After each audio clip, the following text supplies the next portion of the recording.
কি হলো সই? আমাকে দেখাবে না তোমার স্বর্ণপদক? ওটাকে হাতে নিয়ে দেখার জন্য আমার যে আর তর সইছে না। কোথায় রেখেছে স্বর্ণপদকটা? তোমার ঘরে? স্বর্ণপদকটা আমার কাছে নেই সখা, ওটা যে আমি দিয়ে দিয়েছি। দিয়ে দিয়েছো? কাকে? জ্যোতিষাচার্য বরাহদেবকে।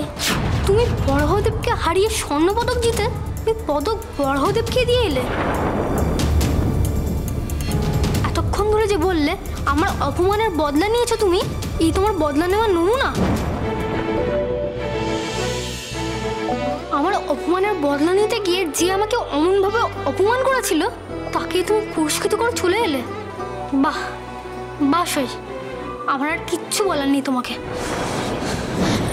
সখা, তুমি আমাকে আর ভুল বুঝো না লক্ষ্মীটি, আমার যে আর কিচ্ছু করার ছিল না। মানে? জ্যোতিষাচার্য বরাহদেব যে আমার বাবার গুরুদেব, বাবার মেয়ে হয়ে বাবার গুরুকেই আমি মহাতর্ক সবাই হারাচ্ছিলাম। এই দৃশ্য যে বাবাকে অস্বস্তিতে ফেলছিল সখা, তাই বাবার অনুরোধে ওই স্বর্ণপদক সম্মানী হিসেবে বড়দেবের পায়ে উৎসর্গ করতে বাধ্য হয়েছি। আমি আর কি করতাম বলো? বাবার অনুরোধ ফেলে দিতাম? আমি ওই পদকটা সঙ্গে করে নিয়ে এসে তোমার হাতেই তুলে দিতে চেয়েছিলাম, বিশ্বাস করো আমায়। কিন্তু বাবা এমন ভাবে অনুরোধ করলেন যে তুমি ওই স্বর্ণপদকটা বরাহদেবকে দিয়ে চলে এলে। তখন থেকে একের পর এক অজুহাত শুনিয়ে যাচ্ছ। আমার কথা তোমার অজুহাত মনে হচ্ছে সখা? তা না তো কি, তোমার বাবা তোমাকে উজ্জয়িনীতে যেতে বললেন আর তুমি আমাকে দেওয়া প্রতিজ্ঞা ভুলে একা একাই চলে গেলে। আমার কথা মনে পড়লো না তোমার? মহাতর্ক সভাতে আমার জন্যই নাকি হারালে বরাহদেবকে, আবার তোমার বাবার কথা শুনে পদকটা ওনাকেই দিয়ে দিলে। তখনও তোমার আমার কথা মনে পড়লো না? কি বলেছে? তোমার কথা মনে পড়েনি আমার? প্রতি মুহূর্তে তো তুমি আমার সঙ্গেই ছিলে সখা। আমি যখন যুক্তির ওপর যুক্তি সাজিয়ে বরাহদেবকে হারাচ্ছিলাম, তুমি তো শক্তি হয়ে আমার ভিতরেই ছিলে। যখন জিতলাম মনে হচ্ছিল তুমি আমার পাশে আছো, আমাকে দেখে আনন্দে গর্বে হাসছো তুমি। আমাদের দুজনের জয় যেন ঘোষণা হচ্ছিল। স্বর্ণপদক নেওয়ার পর আমার মনে হচ্ছিল কখন তোমার হাতে ওটা দিতে পারবো। থাক লীলাবতী, অনেক শুনেছি এসব। ভালোই হয়েছে তুমি আমার জন্য এই পদকটা আনোনি। তোমার এই দয়া দাক্ষিণ্য আমার চাই না। কি? আমার দয়া দাক্ষিণ্য? এসব কি বলছো সখা?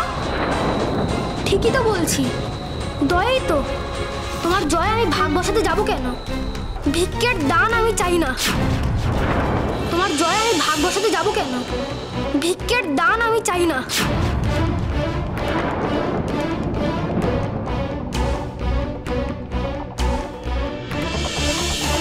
ওটা ওখান থেকে তুলে নিয়ে যাও।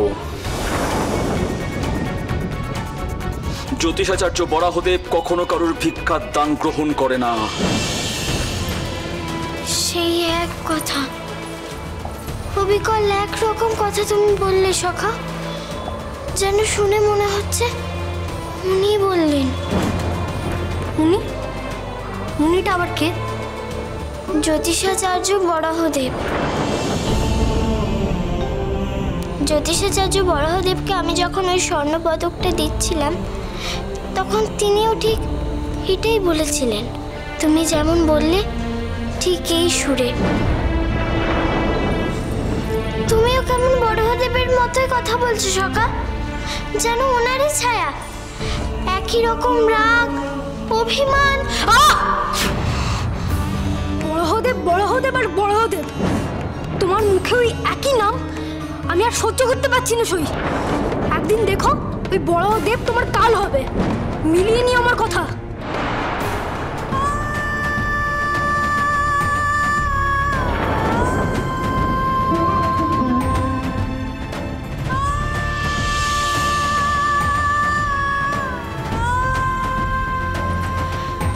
না মিহির, তোমার এই রাগ একদিন না আমার কাল হয়, কে জানে।